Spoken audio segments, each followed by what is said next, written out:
All right. So it seems like my old microphone does work.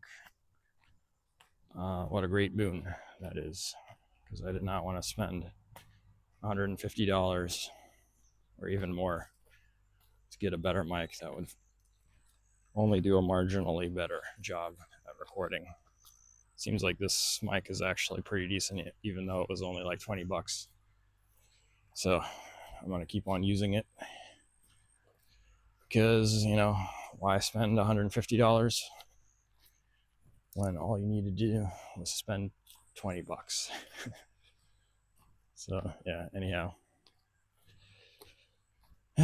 figured I'd come out here on my little walk. It seems like, my best, energy comes forward when I walk on this trail surrounded by, the encouraging vibrations of all the plants and the trees. Because it seems like in the forest, there is like like healing energy that is available to us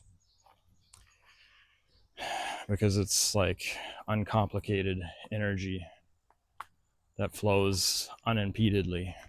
So much of what human beings do in their daily lives is this internal conflict of essentially getting away from the feelings that would come natural to them, and within that resistance, what happens is the feeling of discomfort grows and grows and grows, but they never really like pay attention to it because all their attention is like on what they've perceived to be true within the conceptual creations of their mind. So what they put out into the world is sort of basically blocking their own energy, and then that sort of sends the message into the environment of blocked energy. So when when we're around ordinary people in the world and we start to feel discontent, it's because we're essentially picking up the energy that's in our environment. We don't exist in a vacuum, regardless of what the materialistic ideology of the world would have us believe. We are energetically connected to each other, and if we're not aware of this, and then we start taking personal the discomfort that we live in, then life just becomes more and more confusing, because we're just like, on the one hand, we have perhaps our own energy blockages and our own resistances to feeling what it is that we truly, feel automatically. And on the other hand, we resonate with those around us, who, have been trained from this, very well established, oh my God, this bug really wanted to get into my eye. Really established thought form that has been cultivated, over the last, 10, 15,000 years of slavery, that, what we feel inside of ourselves is not good enough, and that we need to, create these external things to validate ourselves. But, who are we really serving in the end? Essentially what we're doing is spinning our wheels, never really finding fulfillment in our daily lives to, seek some, abstract notion in the future that will hopefully yield some fruit. But, what ends up happening is along the way, what we're practicing in our daily lives is essentially stepping outside of ourselves in dissatisfaction. So, when we finally reach our goal, and then, the fulfillment is either short lived or it doesn't come. And, all we're left is with this, feeling of nihilism, because it's like, okay, now we've worked worked so hard to achieve this, and still like I feel no satisfaction.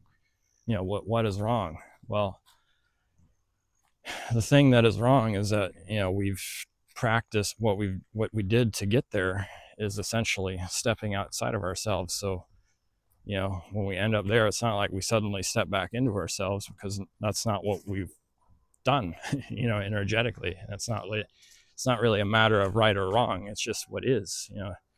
We get back what we put in. And if what we put in is essentially worshiping an idol, an idol being a false thing, an object, whether it be material or imaginary, a false object, within an object there is no fulfillment.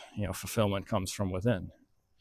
Fulfillment comes from being in alignment with who we really are and what we really feel. And if we're not comfortable with who we really are and what we really feel, and it's understandable that we might end up in a place like this, because essentially what we're told from the onset is to be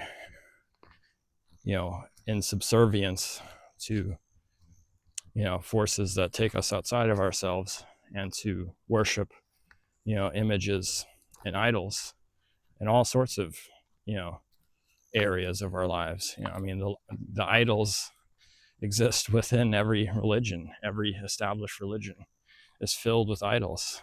And that's you can't seek the kingdom of heaven out there somewhere and expect to find it. If it's not true on the inside, then it's not going to be true out there somewhere in somebody else's words, or however convincing they may seem. So when we follow this path of that our fulfillment can only come after we've achieved a certain amount of things in the external world, and then we can be happy. Well, what's likely going to end up being the result is that you won't actually be fulfilled or happy, because what you've put your attention on is unhappiness. And that's you'll have to start essentially from where you left off, with paying attention to what actually is, what is actually going on internally in the present moment. And so out here in nature, the trees, the leaves, the plants, the insects, they're all essentially in alignment with essentially the true nature of existence. So out here, it's pleasant to walk around, because we don't feel this obstruction coming back at us from the surrounding beings in our environment. So it's like very strange that human beings who have these magnificent abilities to create and to manifest what we've achieved within the last 15,000 years is manifesting a world that really stands in contrast to nature. And then all of a sudden it becomes more satisfying and fulfilling to be away from society and to just be out here in nature instead, because there's no foulness, no intention. There's no misaligned long form deception that exists out here, that pulls us away from ourselves and tempts us to go and participate in some sort of never-ending cycle of plate spinning, where our minds essentially become trapped outside of ourselves, and now we're disconnected from our body, and our body's like this inner child that is sort of screaming at us. And then what's the next step? Okay, well, the next step, you have some kind of chronic anxiety disorder. Now we'll give you some pills to make you better. But guess what? all that is going to do is, submerge you even deeper into this enslavement of, what is essentially the slavery to the, the thought forms of mankind. And, now, I find that really horrifying, how, instead of identifying the source of the problem is within the concept of what we call civilization, we sort of, come up with these mental illnesses that are actually only symptomatic of, something that is wrong in the environment, and not so much something that is so wrong in the people. It is,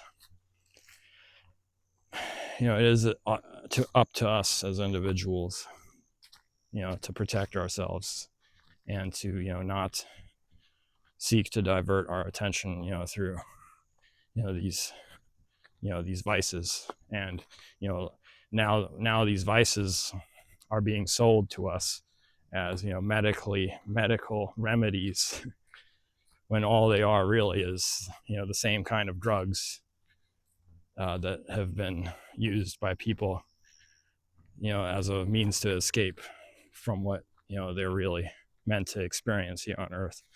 So I would definitely recommend, if you are feeling anxiety and discomfort, try to be with it more. And, if it becomes unbearable, I don't know. I don't have any great advice, perhaps. I don't want to completely say that, never use medication, because, that I don't have the authority to make that judgment call, because, there's obviously always been remedies as well that are useful. So, I'm not saying don't use remedies. I'm just saying, be very careful with what you put into your body, and don't just take it for granted that because it comes from somebody who, went to medical school and got a degree, that they have, your well-being and at heart, and have good intentions. Because, I've been exposed to the medical system enough now that, I know that to be a great error. You're going to find grifters and thieves throughout the world, and they exist, within all organizations out there. So, don't, put your faith in, the people of this world, and don't put your faith in organizations and authorities, because, within that is, the fallacy of, putting your trust in something where it's not, necessarily, where it wouldn't suit you, where it doesn't serve you. But, so many people don't really want to hear that, because they do want to escape, and they want to believe, that there is some external authority that they can sort of swallow hook, line, and sinker, essentially, whether it be, in some religion, or the government, or medicine, or, education. You can't depend on anything, any structure outside of yourself, outside of really becoming an adult and just saying, I'm going to do this, and I'm going to look at what really is, and I'm going to be honest with myself no matter what. And I'm never going to surrender my free will to somebody else, because that's, where you fail.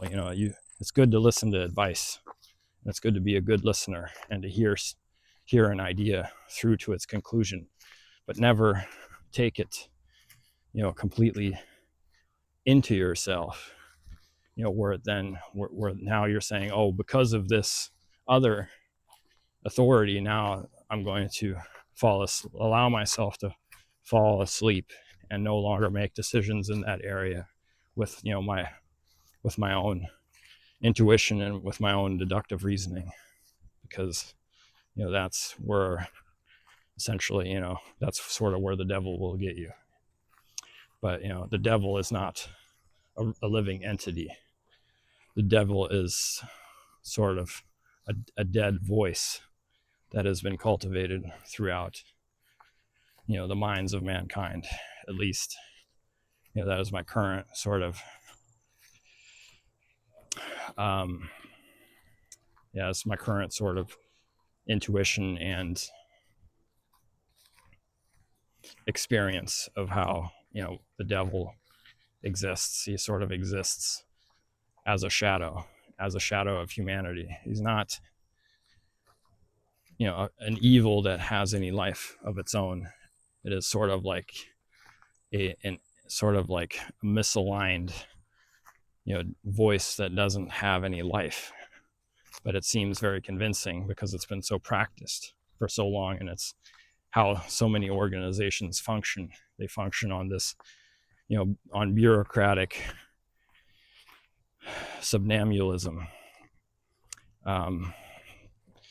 They function on this idea that we can write down these rules, and then we can do this to shut off our brains and our hearts in the meantime, so that we don't have to experience what it is that we feel inside that we're uncomfortable with, and make real decisions from a real place of presence. Because at the end of the day, even if you don't believe in spirit or God, essentially you still need to listen to your own nature, and you need to listen to what is true internally, and not surrender your free will to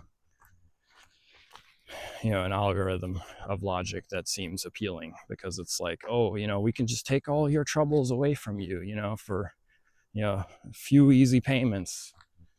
We can do all the work for you, all your thinking, all that hard work. But actually, that's where real satisfaction comes from in life, is facing this this gnawing hunger inside, and stepping into sort of the flames of who we really are, and allowing them to sort of burn within us until they reveal to us the true nature of who we are. And what we truly are is not fallen angels.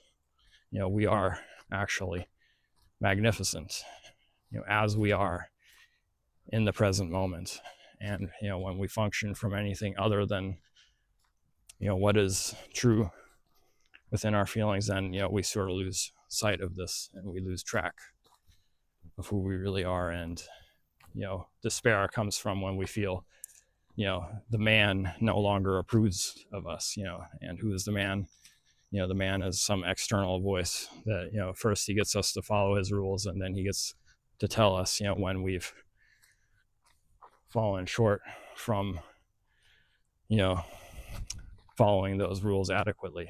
Meanwhile, he breaks those rules in whatever way he wants to, because he doesn't actually care about his own rules, because he doesn't have any real connection with himself, because he is a spirit of disintegration, essentially a disintegrated being that is no longer connected to the self. And so it's basically like a cadaver walking around posing as an authority. And there are people who have channeled this sort of being into existence, and I know some people who are just completely full of falsehoods and operate completely from cynicism, and they will lie and present themselves in a way that only serves destruction, essentially.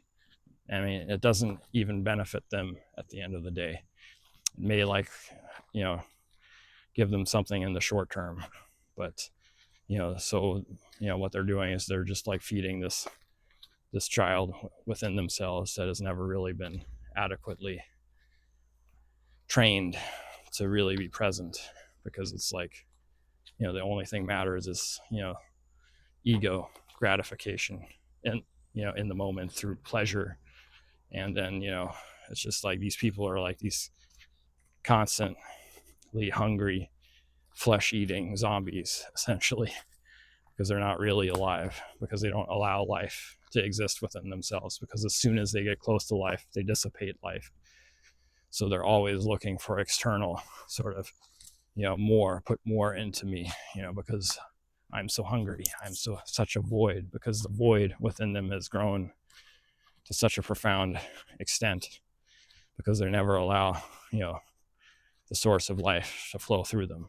So anyhow, yeah, that is essentially how these sort of, demonic people who, sort of, they do very well in bureaucratic structures and, putting themselves into positions of power in places where, it's expected that you follow a certain set of rules, and that you take for granted that, that you can live by the letter of the law rather than actually, living by God's law, and God's law, lives inside of us. So, when we don't pay attention to that, then we make ourselves slaves to these people who don't really care about us. And, they may present themselves as marvelously pious heads of, the church or the state or the government, or some corporation, or, a doctor.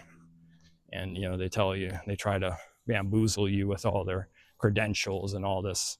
But when you look at what they've actually done, is you can see they've, what, if you're really open to seeing, what really is, you can see the path of destruction that lays behind them, and sort of the mangled mess that they've created around themselves. Yeah, so yeah, don't outsource your responsibility to be with, what it is that you truly are. And, fulfillment will come naturally, because fulfillment comes within being responsive to, what is actually going on in this nervous system, because nature gave us these desires, this life force inside of us, as essentially an opportunity for us to bring the universe into greater order and harmony. So, when we really answer this call, then we're rewarded with a profound feeling of invincibility and inner peace, because we realize there's nothing left that can harm us, because we're no longer functioning from a place that some demonic person has any sway over us, because our only, sense of, rightness comes from something inside of us that we've cultivated, that is, speaks more truthfully and profoundly than anything out there, any person who's trying to trick us into some feeling of lack that makes us feel like we have to rush out, and buy now. This opportunity won't last long. Whenever someone tries to rush you into a decision, that there's something wrong, because there's nothing, that can really be lost by taking a moment to really, feel internally, well, what is this? What do I really want? Like when you go to used car salesman, and they try to convince you that this car is something that you want, all of a sudden, they just keep talking and talking and talking until you like sort of forget, what it is that you want. And all of a sudden you think, your mind has been co-opted by this salesman who's like who won't shut up. And then, to try to get away from this, you'll say, oh yeah, fuck it, I'll buy it, because they get you to this point of insecurity, because you don't know how to just politely say no. But you know what? In circumstances like that, if you can't say no politely, then do it impolitely because, you know, your wellness is more important than their daily quota of,